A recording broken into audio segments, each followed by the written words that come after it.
어떤 사람들은 교회를 다닌 지 별로 되지 않았고 어떤 사람들은 교회를 다닌 지 수십 년이 지난 사람들이 계실 것입니다. 어떻게 무엇 때문에 교회를 다니기 시작했는지 그 이유가 다 다를 수밖에 없습니다. 어쨌든 교회를 다니기 시작했고 지금 여러분들은 교회를 다니고 이 말은 지금 여러분들은 예배를 드리고 있다는 것입니다. 우리가 매주일 나와서 예배 드리는 이 모든 행위들을 가리켜 우리는 신앙생활이다라고 이야기합니다. 그래서 우리는 가끔 가다가 사람들에게 이런 질문을 합니다. 신앙생활을 하고 계십니까? 여러분 그럴 때 어떻게 대답하십니까? 예, 저는 신앙생활을 하고 있습니다. 혹은 네, 저는 교회를 잘 다니고 있습니다. 라고 이야기합니다. 자, 그렇다면 여러분들은 왜 우리는 신앙생활을 할까요? 왜 우리는 하나님을 예배하고 왜 우리는 하나님을 경배할까요? 여러분 왜 하십니까? 왜 신앙생활을 하십니까? 왜 교회를 다니십니까? 어떤 사람들은 이 시간을 통해서 자신의 삶에 휴식을 주기도 합니다. 참 좋은 시간입니다. 재충전의 시간이 될 수도 있습니다. 어떤 사람들은 이 시간에 나가서 열심히 일을 합니다. 자신의 경제적인 활동을 함으로 인해서 더 나은 삶을 살아내려고 그런 삶을 살아가는 사람도 있습니다. 그렇지만 여러분들은 그 모든 시간을 포기하고 이 시간에 나와서 예배를 드리고 있습니다. 즉 신앙생활을 하고 있습니다. 왜 그렇습니까? 우리가 신앙생활을 하고 있는 이 궁극적인 목표가 있습니다. 여러분 이 궁극적인 목표는 하나님의 나라입니다. 즉 천국입니다. 즉 우리가 신앙생활을 하는 이유는 천국 가려고 하는 것입니다. 이것이 우리의 절대적인 이유입니다. 예수 믿으면 천국 가고 예수 믿지 않으면 지옥 갑니다라고 하는 이 구호를 통해서 전도를 하는 사람들을 우리가 종종 봅니다. 그렇듯 우리의 궁극적인 목표는 천국입니다. 즉 하나님이 계시는 그곳, 내가 이 땅에서 삶을 살다가 죽음이라고 하는 이 관문을 통과해서 눈을 딱 떠보니 그곳에 하나님이 계시면 우리는 성공한 인생입니다. 그렇지 않습니까? 내 시간 포기하고 때로는 내 재물 포기하고 나와서 예배드리고 헌금 드리고 봉사하고 그랬는데 눈 딱 떠보니 하나님이 안 계십니다. 얼마나 억울하겠습니까? 여러분 우리의 최종 목표는 하나님 나라입니다. 천국입니다. 하지만 우리가 그렇게 사모하고 기대하지만 누구에게라도 당신 천국 빨리 가십시오라고 이야기하면 좋아할 사람은 없습니다. 무슨 소리입니까? 내가 좀 더 살아야 되는데 천국은 나중에 갈게요. 우리가 신앙생활 하고 있는 이 궁극적인 목표가 천국임에도 불구하고 당신 내일 모레 천국 갔으면 참 좋겠습니다라고 떠들고 다니면 졸지에 나쁜 사람으로 찍힐 수밖에 없습니다. 그것이 우리의 현실입니다. 그럼에도 불구하고 우리는 이 땅에서 신앙생활을 하고 있습니다.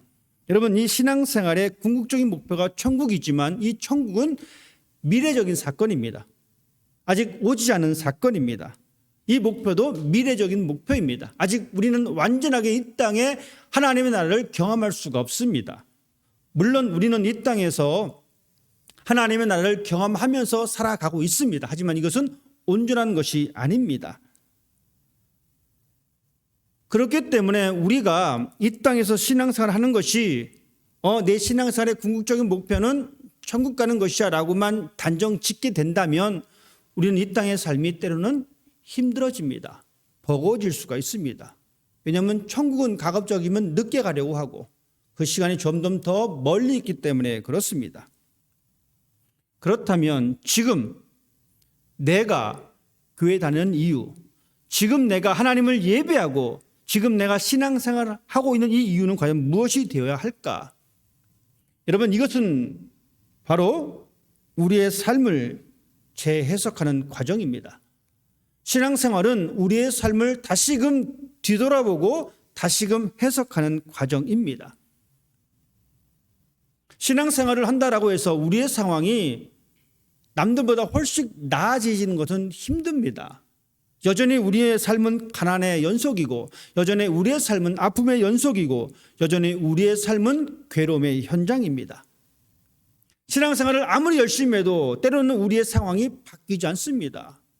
물론 우리는 하나님 이 상황을 바꿔달라고 기도합니다. 당연히 기도해야 합니다. 하지만 그렇다고 해서 모든 상황이 다 나아지지 않습니다. 일례로 하나만 예를 들겠습니다. 미국뿐만 아니라 한국에 수많은 작은 교회들이 있습니다. 이제 막 개척을 시작하고 목사님과 사모님 또한 어린 자녀들과 함께 예배드리는 수많은 교회들이 있습니다. 한국 교회의 70%가 미자립 교회입니다. 여러분, 그분들이 얼마나 무릎을 꿇고 기도하겠습니까? 하나님 교회를 부흥시켜 주십시오. 하지만 여전히 7, 80%의 교회는 여전히 힘들게 살아가고 있습니다. 그 상황이 나아지지 않고 있습니다. 여러분, 신앙생활을 잘한다고 해서 우리의 상황이 변화되는 것이 아닙니다. 즉, 우리의 신앙생활의 목표는 우리가 겪고 있는 이 상황을 변화시키는 것이 목표가 아닙니다. 이 목표가 달성되지 못하면 우리는 우리의 신앙을 쉽게 포기할 수밖에 없습니다. 하나님, 저 부자 되게 해주십시오라고 365일 기도했습니다. 그러나 여전히 부자가 되지 않습니다. 이런 하나님 필요 없다라고 돌이킬 수밖에 없습니다. 하나님, 내 마음속에 이 상처를 고쳐주십시오라고 365일 밤낮으로 기도했습니다. 하지만 여전히 그 상처는 나에게 다가오고 있습니다. 이런 사람은 하나님을 더 이상 찾지 않습니다. 오히려 약을 찾습니다. 약을 먹는 그 순간에 그 상처가 사라지는 것을 느끼기 때문에. 즉, 우리의 삶은, 우리의 신앙의 삶은 우리의 상황을 변화시키는 것이 목표가 될 수가 없습니다. 물론 기도해서 하나님께서 바꿔주시면 그보다 더 좋은 은혜는 없습니다. 하지만 그것이 1차적인 목표가 아닙니다. 여러분, 우리의 신앙을 정확히 점검하셔야 합니다.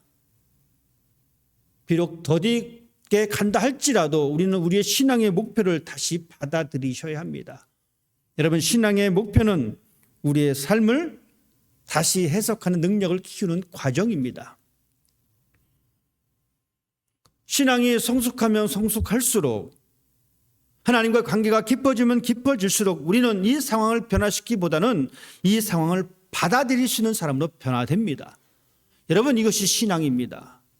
바울이 그가 가지고 있었던 이 고통 가운데 있었지만 그는 그 상황을 받아들입니다. 이것이 바울이 가졌던 신앙의 모습입니다. 이것을 어떻게 해석하느냐? 내가 지금 겪고 있는 이 상황을 내가 어떻게 해석하느냐? 즉, 어떤 도구로 이것을 해석하느냐가 우리의 신앙을 성숙하게 만드느냐, 아니면 어린아이와 같은 신앙으로 계속 자랄 수밖에 없느냐라고 결정 지을 수밖에 없습니다. 그렇기 때문에 우리는 좋은 도구를 가지고 해석해야 합니다. 자동차 2대가 있습니다. 한 대는 정말 아주 오래된, 가다가 언제나 쓸지 모르는 그런 자동차가 있고, 한 자동차는 아주 값비싼 자동차입니다. 값비싼 자동차를 타면 우리의 몸은 그 값비싼 자동차 때문에 편안하게 여행할 수가 있습니다. 하지만 덜덜거리는 자동차를 타게 되면 우리의 몸도 떨리게 되고 자동차 소음 때문에 우리의 여행은 힘들어집니다. 그래서 우리가 좀 더 좋은 안락한 환경 속에서 여행을 하려면 좋은 차를 타야 합니다. 마찬가지입니다. 우리의 신앙을 해석하는 것도 좋은 도구가 필요합니다. 좋은 도구란 바로 건강한 신학입니다. 건강한 신학을 갖고 있지 못하면 우리는 우리가 겪고 있는 이 사건을 잘못 해석하게 됩니다. 우리가 건강하지 못한 교회를 다니게 되면 건강하지 못한 그 교회 때문에 우리가 처한 그 상황을 잘못 해석하게 됩니다. 그래서 우리가 이단 교회나 어떤 극단적인 생각을 가지고 있는 이 신학적인 생각들을 멀리할 필요성이 있습니다.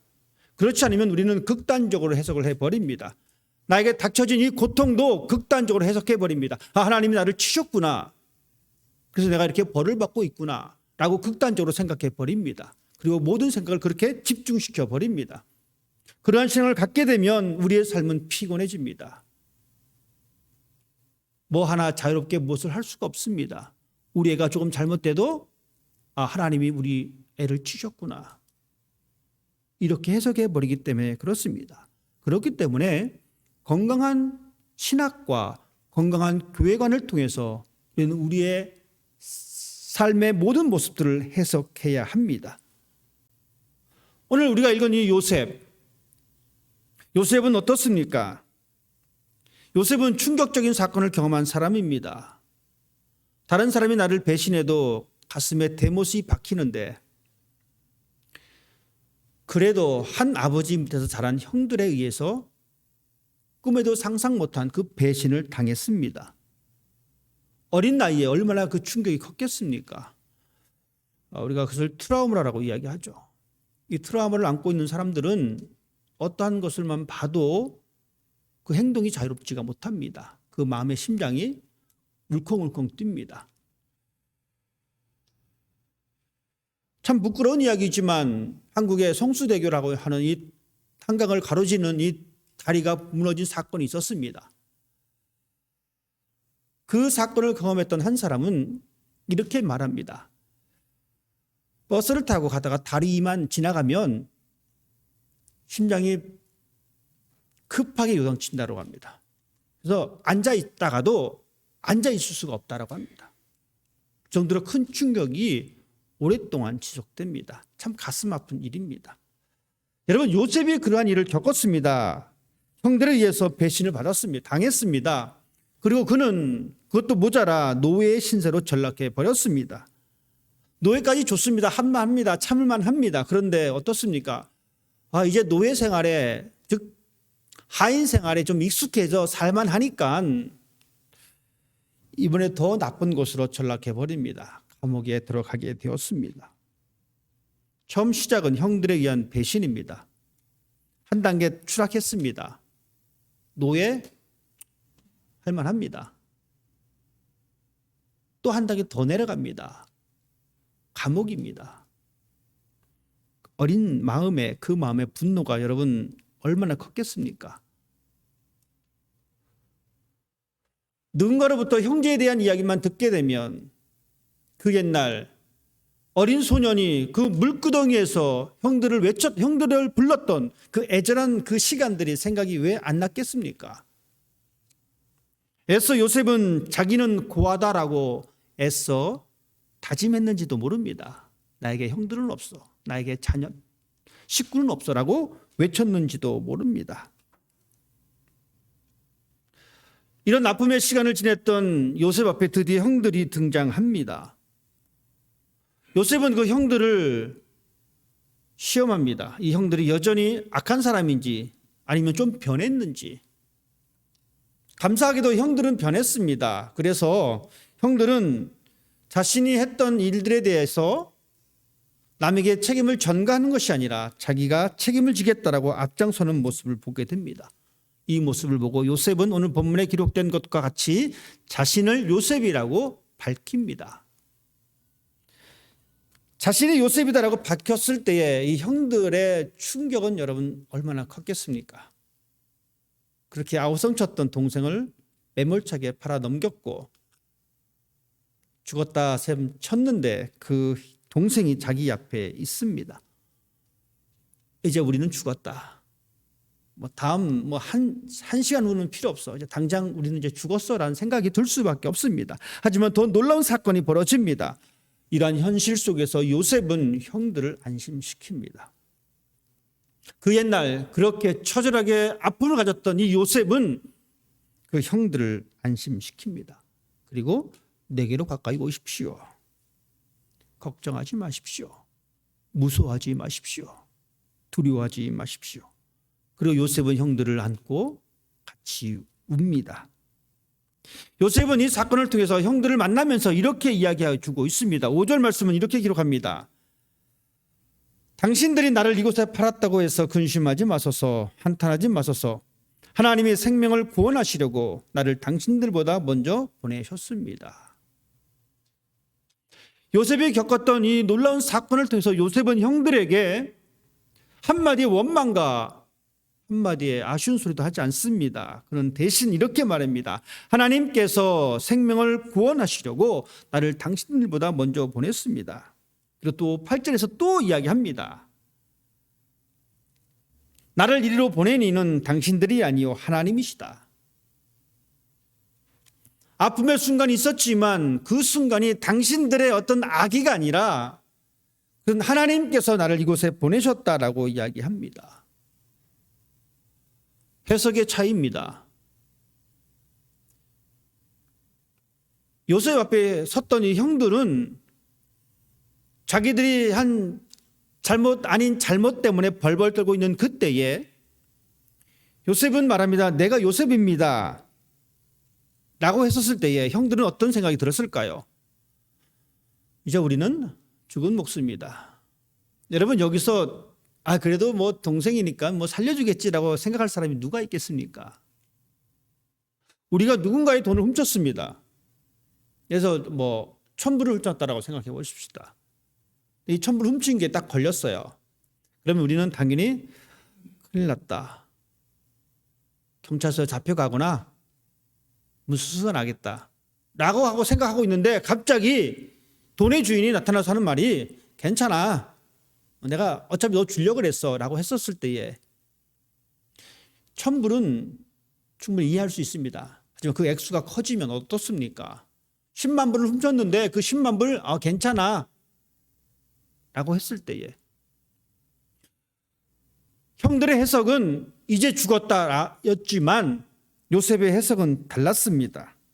요셉의 해석의 관점은 인간적인 관점이 아닌 하나님의 관점에서 하나님의 섭리에서 그것은 해석해냈습니다. 당신들이 나를 팔았는데 이거 어떻게 책임질래? 라는 것이 아니라 아니야. 그것은 하나님께서 이루시는 사건이라고 설명해 줍니다. 그가 이렇게 하나님의 관점에서 해석할 수 있었던 것은 그가 그의 삶에 최선을 다하는 삶을 살았음을 우리는 볼 수가 있습니다. 요셉은 형들에 의해서 팔려갔습니다. 요셉은 노예 생활을 했습니다. 요셉은 옥살이를 했습니다. 성경 어느 곳에도 요셉이 그 상황을 한탄하고 그 상황을 벗어나려고 했다라고 기록하고 있지 않습니다. 성경에는 좋은 말만 기록된 것이 아닙니다. 성경에는 때로는 참 부끄러운 사건이 많이 기록하고 있습니다. 자녀가 어미를 탐한다든지 그런 좋지 않은 사건을 기록합니다. 충분히 요셉 사건에서도 그 사건이 기록될 수 있는 가능성이 있습니다. 하지만 성경은 요셉이 그렇게 했다라고 기록해 주고 있지 않습니다. 이 이야기는 요셉은 자기에게 주어진 그 삶의 모든 시간들을 최선을 다해 살았다는 것을 볼 수가 있습니다. 그러니까 어렸을 때 겪었던 그 아픔을 극복해낼 수가 있었습니다. 그리고 형들을 보호하고 형들을 사랑할 수 있는 모습을 보여줄 수가 있는 것입니다. 이 사건을 우리는 예수님의 십자가 사건 위에서 볼 수가 있습니다. 예수님께서는 십자가 위에서 모든 것을 포용해 주셨습니다. 자기를 채찍질하는 그 사람, 자기에게 침을 뱉고 욕하는 그 사람, 예수를 십자가에 죽이라고 외쳤던 그 사람들, 예수님께서는 모든 것을 포용해 주셨습니다. 그리고 우리에게 놀라운 말씀을 해주십니다. 수고하고 무거운 짐진 자들아 다 내게로 오라. 내가 너희를 쉬게 하리라. 예수님을 향해서 돌을 던졌던 우리들에게 주님은 말씀해 주고 계십니다. 십자가에서 모든 것을 수용하고 돌아가셨는 것도 참 놀라운 사건인데도 불구하고 그들을 용서해 주셨습니다. 우리는 이 십자가를 재해석할 수가 있습니다. 저주의 십자가가 아닌 생명의 십자가로 우리는 해석합니다.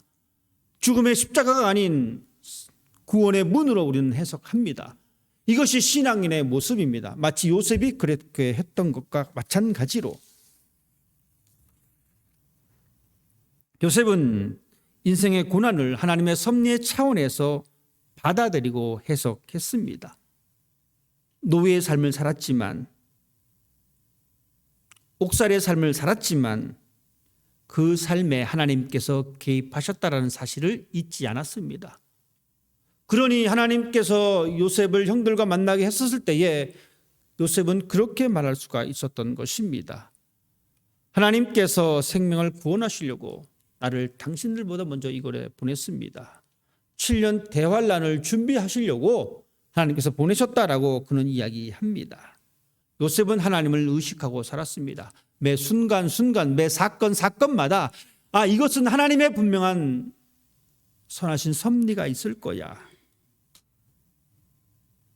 요셉의 상황에 호전은 없었지만 그는 하나님께서 해주시는 모든 사건임을 받아들이는 그 자세를 가지고 있었습니다.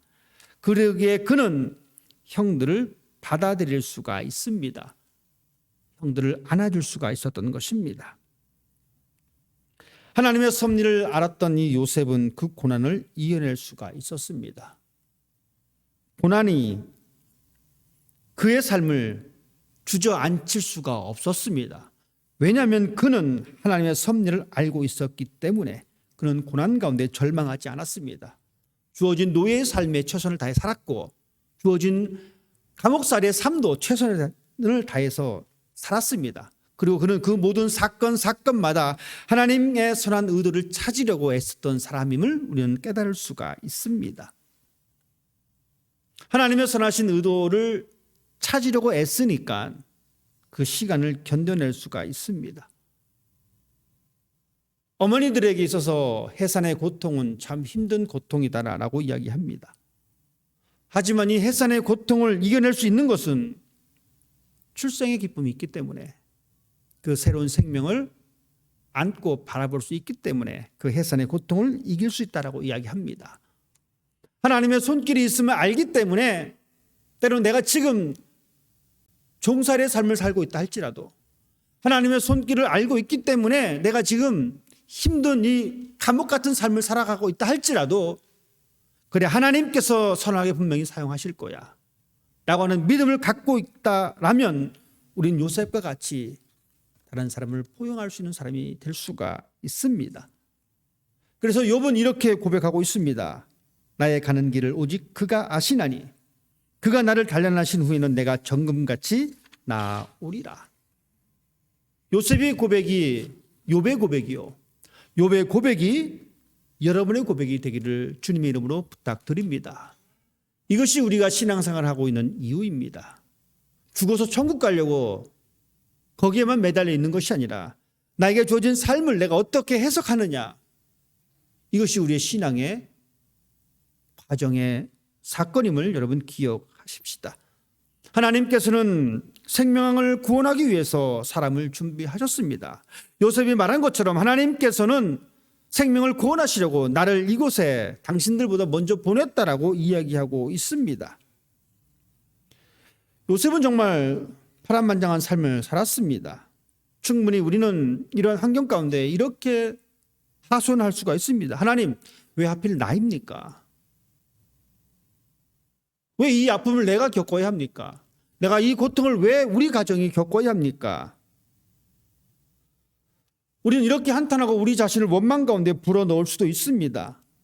그 삶이 지속되면 우리의 삶은, 우리의 마음은 파괴될 뿐입니다. 하지만 이러한 상황이 있다 할지라도 하나님께서 개입하셨음을 우리가 발견하게 되어지면 그 사건을 우리는 재해석할 수밖에 없습니다. 하나님께서 이렇게 하시기 위해서 그때 그 사건이 있었구나. 하나님께서 약속하신 이 가나안 땅을 얻게 하시려고 나를 먼저 이곳에 보내서 이렇게 총리로 살게 하셨구나. 그러니 과거의 사건이 원망과 불평이 아닌 하나님의 손길이었음을 우리가 고백할 수밖에 없다는 이야기입니다. 하나님께서 지금 나의 삶을 이렇게 살게 하시려고 5년 전에 그 사건이 있었구나. 3년 전에 그 사건이 있었구나. 10년 전에 그 아픔이 있었구나. 우리 이렇게 해석할 수 있다는 이야기입니다. 하나님의 계획하심을 인정할 줄 아는 사람이 신앙인의 올바른 모습입니다. 그리고 그것이 바로 자신을 살리는 행위이고 형제들을 살리는 행위가 될 수가 있습니다. 예수님께서도 그렇게 말씀하셨습니다. 참새 2마리조차도 하나님의 섭리 안에 존재한다. 참새 2마리조차도 그 흔한 것조차도 하물며 사람들이랴, 하물며 하나님의 형상을 가지고 있는 우리들이랴 하나님의 섭리가 왜 없겠느냐라고 하나님 우리에게 말씀해 주고 있습니다. 우리가 겪고 있는 모든 사건의 모든 것들은 하나님의 섭리 안에서 발생합니다. 여러분, 이것을 믿고 살아가는 것이 신앙인의 모습입니다. 그리고 이것을 우리가 어떻게 신앙 안에서 해석하는 것이 우리가 해야 할 과제입니다.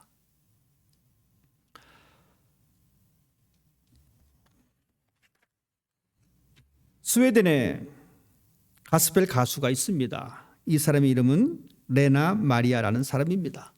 1968년도에 태어난 사람입니다.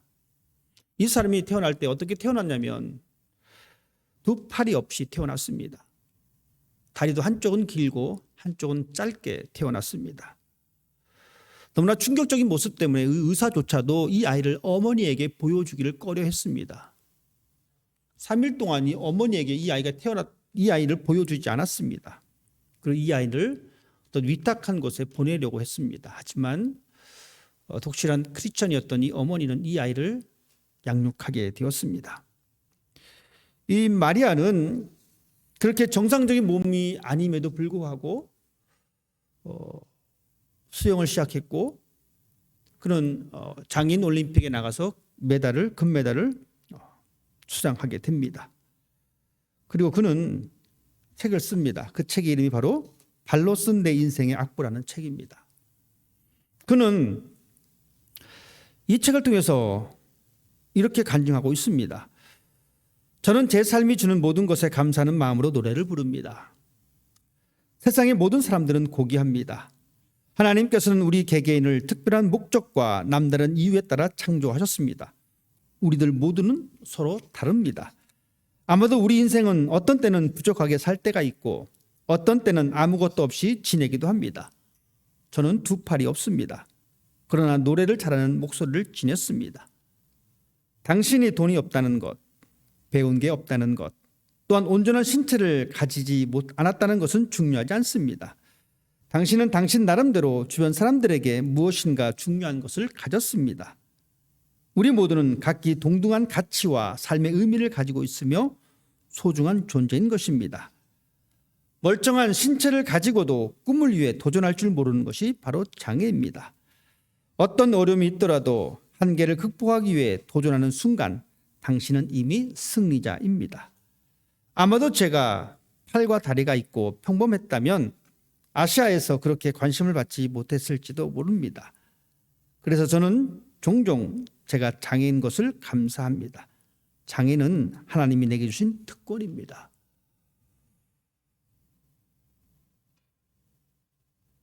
상상할 수 없는 고백입니다. 하지만 이 여인은 자신의 인생을, 자신의 삶을 신앙 안에서 재해석해냈습니다. 얼마나 아름다운 모습입니까? 자신의 장애를 하나님과 연관해서 고백합니다. 요셉의 고백과 동일합니다.